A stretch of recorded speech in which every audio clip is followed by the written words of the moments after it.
Alright, so here it is bolted to the table. Just got these bolts in there for now. I'll put some pins in with our little clevis pins in there to mount that in. That's my tensioning system. It's rigid, so it doesn't compress under load, and it takes a lot of vibration out of the machine. And this is how it runs.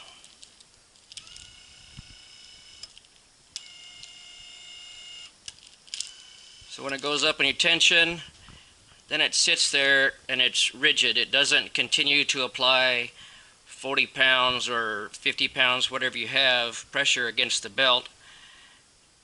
It just goes out to that position and then holds the belt there with whatever pressure you have on it. It's not constantly trying to extend the arm to its full range of the gas spring. I'm going to mount a conventional motor on this one. I'm going to use that motor down there. I'll bring it over here and get a 6-inch wheel for it.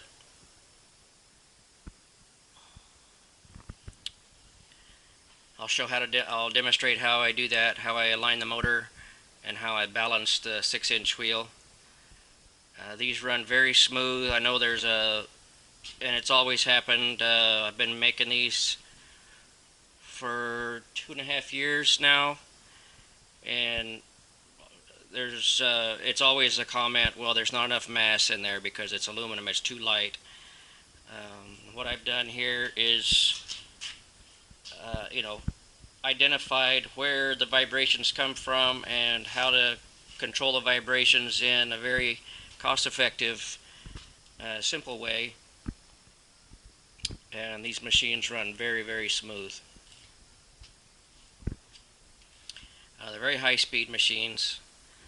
That one, this little one here, this little motor, that's a 7,900 surface foot per minute belt speed, 3 horsepower motor. It's the Speed Demon workhorse of my machine's designs. That little drive is ridiculously powerful. And that big motor down there is a 7,000. It'll do 7,000 surface foot per minute pretty reliably, or very reliably.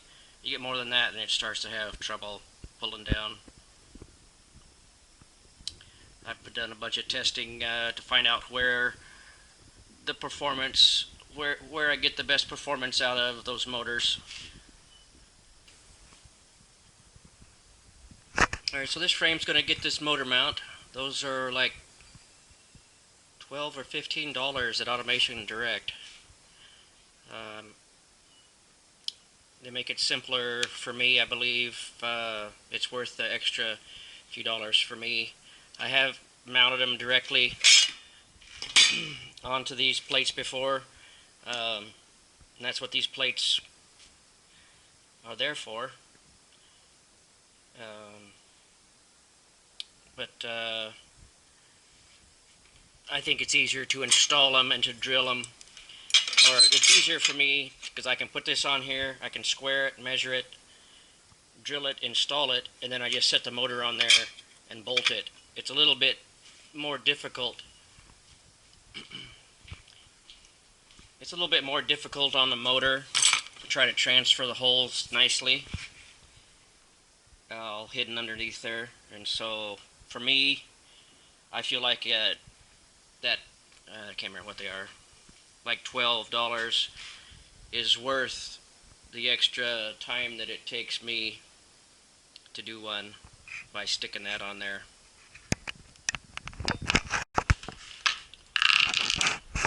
So I got some holes drilled and tapped in there. Goes pretty quick. Now what I'll do is I use this to set the distance that I want. And I just set from the edge, and then I tighten it down, and then when I set the motor on there, it aligns itself really well, actually.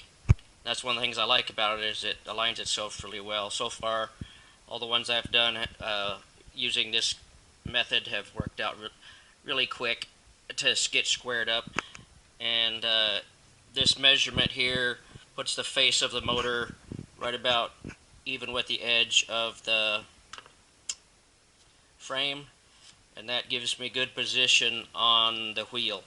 And so then I can move the wheel in and out a little bit depending where it needs to be without changing the motor.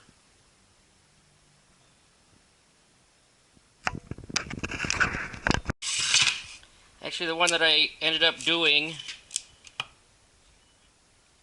straight to the one that the machines that I did mounted straight to the frame, I actually ended up taking the foot off and doing the holes, and so that's extra effort. I mean, maybe you don't think maybe someone doesn't think it's that big of a deal, but I'm too lazy.